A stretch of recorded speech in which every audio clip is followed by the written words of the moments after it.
आजादी इजहार राय के नाम पर नफरत और बगावत मुल्क दुश्मनी के मुतरादिफ। कल 9 मई है। गुज़श्ता बरस इस रोज पाकिस्तान की एक सियासी जमात ने बादी नजर में अपनी सियासी शिकस्त या सियासी नाकामी का मलबा रियासती इदारों पर डालने की कोशिश में मुल्क को एक बहरान से दो चार किया। इसमें कोई शक नहीं कि मुल्क के सादा लोह और मासूम लोग जो कि दिहाइयों से सियासी क़यादत के पुरकशिश वादों पर इत्तफाक किए हुए हैं और हर आने वाले हुक्मरानों से अच्छी उम्मीदें भी लगाते हैं, ऐसे ही मासूम और सादा तबीयत के शहरियों को वरगलाया गया, एक झूठा बयानिया कायम किया गया। इस हद तक झूठ बोला गया कि लोगों को सच लगने लगा। इख्तलाफात हर जगह हो सकते हैं, लेकिन किसी से फवायद लेते वक्त भी तनकीदी जायजा लिया जाए तो इख्तलाफात के वक्त ऐसी सोच जरूर काम आती है। 9 मई 2023 को भी यही हुआ। इस सियासी क़यादत ने जिसे रियासती इदारों ने हुकूमत में होते हुए सबसे ज्यादा मदद फराहम की, ताउन किया और डिलीवर करने के लिए हर मुमकिन मदद साथ दिया, लेकिन बदकिस्मती से 2018 के आम इंतखाबात के नतीजे में कायम होने वाली हुकूमत तवक्कुआत पर पूरा उतरने में नाकाम रही। मुल्की मईशत को शदीद नुकसान पहुंचाया गया, इदारों की तबाही का सफर तेज हुआ, आम आदमी की जिंदगी मुश्किल होती चली गई। उस वक्त की हुकूमत की गैर संजीदा रवैये की वजह से दोस्त ममालिक के साथ सफारती ताल्लुकात में दरारें आने लगी, ताल्लुकात कशीदा होने लगे, गुर्बत और बेरोजगारी में इजाफा होने लगा, महंगाई में तशवीशनाक हद तक इजाफा होने लगा, अद्वियात, अशियाई खुर्दोनोश समेत जिंदगी गुजारने की तमाम अशिया इस हद तक महंगी हुई कि हुकूमत को लंगर खाने खोलना पड़े। दरअसल ये मंसूबा तो हुकूमती नाकामी का मुंह बोलता सबूत था। असल बात तो ये थी कि हालात यहाँ तक क्यों पहुँचे कि लोग भूख के हाथों इतने मजबूर हो गए कि हुकूमत को लंगर खानों की तरफ जाना पड़ा। ये 2018 के आम इंतखाबात के नतीजे में कायम होने वाली हुकूमत की चंद नाकामियां हैं। नाकामियों गलतियों की तफसील यहाँ लिखना मुश्किल होगा, लेकिन फिर भी याद दहानी के लिए कुछ लिख दिया है। हाँ, ये जरूर याद रखें कि बदअमनी के खात्मे का दावा करके हुकूमत में आने वाली जमात के दौरे हुकूमत में करप्शन बढ़ गई। ट्रांसपेरेंसी इंटरनेशनल ने इस हवाले से एक रिपोर्ट भी जारी की थी। बहरहाल इतनी बड़ी बड़ी खामियों और गलतियों के बाद अदम एतमाद के जरिए हुकूमत खत्म हुई तो मजलूम बनकर लोगों से गलत बयानी के सिलसिले में शिद्दत आई और ये सिलसिला आज तक जारी है। बहरहाल 9 मई में जो कुछ हुआ, जिन लोगों ने नौजवान और मासूम जहनों को आलूदा किया, वो यकीनन सजा के मुस्तहिक तो हैं। हर वो शख्स जिसने बगावत की और उसके साथ आइन और कानून के मुताबिक बर्ताव होना चाहिए। मैं पहले दिन से ही लिख रहा हूँ कि 9 मई के वाकयात को एक बड़ी साजिश और बगावत के तौर पर ही देखा जाना चाहिए। इस बगावत में पाकिस्तान तहरीक इंसाफ की क़यादत के जो लोग शामिल हैं, उनके साथ ठोस सबूत और शवाहिद की रोशनी में कानून के मुताबिक फैसला होना चाहिए। अगर कोई इस बगावत का हिस्सा है तो उसे माफी नहीं मिलनी चाहिए, और अगर कोई तखरीबी कार्रवाइयों में शामिल नहीं है, मंसूबा बंदी का हिस्सा नहीं है, मासूम है, तो उसके साथ किसी किस्म की नाइंसाफी और ज्यादती नहीं होनी चाहिए। लेकिन जो कौम को वरगलाने, नौजवान और मासूम जहनों को आलूदा करके रियासत के खिलाफ भड़काने के अमल का हिस्सा बना, उसे कम अज कम इस अमल की सख्त तरीन सजा तो जरूर मिलनी चाहिए। मतलब आप कैसे अपनी सियासी नाकामी को छुपाने के लिए, अपनी सियासी नाकामी से बचने के लिए मुल्क कौम के मुस्तकबिल से खेल सकते हैं, कैसे रियासत के खिलाफ साजिश कर सकते हैं, कैसे कौम के नौजवानों के जहनों में नफरत का जहर भर सकते हैं। अगर सियासी या जाती मफादात की खातिर कोई ऐसा करता है तो यकीनन उसके साथ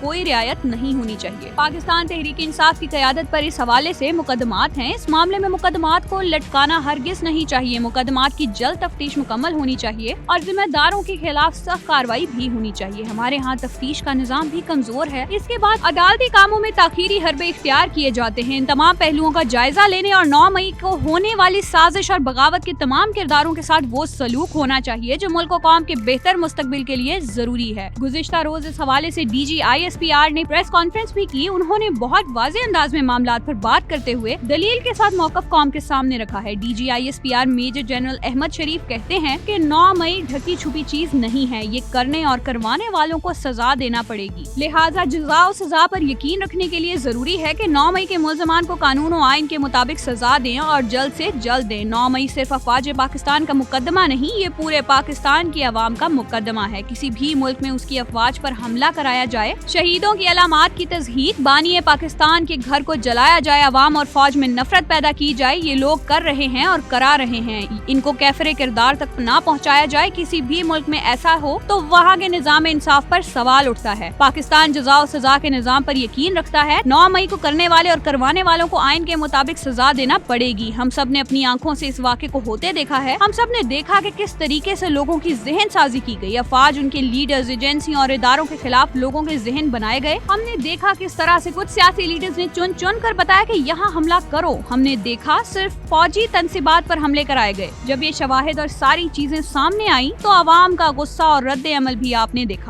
देखा आवाम किस तरह इंतशारी टोले से पीछे हटे। जब खुलकर सामने आ गया तो प्रोपेगेंडा शुरू किया गया कि ये फॉल्स फ्लैग ऑपरेशन है। आखिर में खलील जिब्रान का कलाम, काबिले रहम है वो कौम जिसके पास अकीदे तो बहुत हैं मगर दिल यकीन से खाली है। काबिले रहम है वो कौम जो ऐसे कपड़े पहनती है जिसके लिए कपास उनके अपने खेतों ने पैदा नहीं की, और काबिले रहम है वो कौम जो बातें बनाने वालों को अपना सब कुछ समझ लेती है और चमकती हुई तलवार से बने ठने फाते को अपना दाता समझ लेती है। और काबिले रहम है वो कौम जो बज़ाहिर ख्वाब की हालत में भी हवस और लालच से नफरत पैदा करती है मगर आलम बेदारी में मफाद परस्ती को अपना शुआर बना लेती है। काबिले रहम है वो कौम जो जनाजों के जुलूस के सिवा कहीं और अपनी आवाज बुलंद नहीं करती और माजी की यादों के सिवा उसके पास फख्र करने का कोई सामान नहीं। वो उस वक्त तक सूरत हाल के खिलाफ एहतजाज नहीं करती जब तक उसकी गर्दन ऐन तलवार के नीचे नहीं आ जाती। और काबिले रहम है वो कौम जिसके नाम निहाद सियासतदान लूमड़ियों की तरह मक्कार और धोखेबाजों और जिसके दानिश्वर महज शोबदाबाज और मदारी हों। और काबिले रहम है वो कौम जो अपने नए हुक्मरान को ढोल बजाकर खुशामदीद कहती है और जब वो इक्तदार से महरूम हो तो उन पर आवाजें कसने लगती है। और काबिले रहम है वो कौम जिसके अहले इल्म और दानिश वक्त की गर्दिश में गूंगे बहरे होकर रह गए हों। और काबिले रहम है वो कौम जो टुकड़ों में बट चुकी हो और जिसका हर तबका अपने आप को पूरी कौम समझता हो।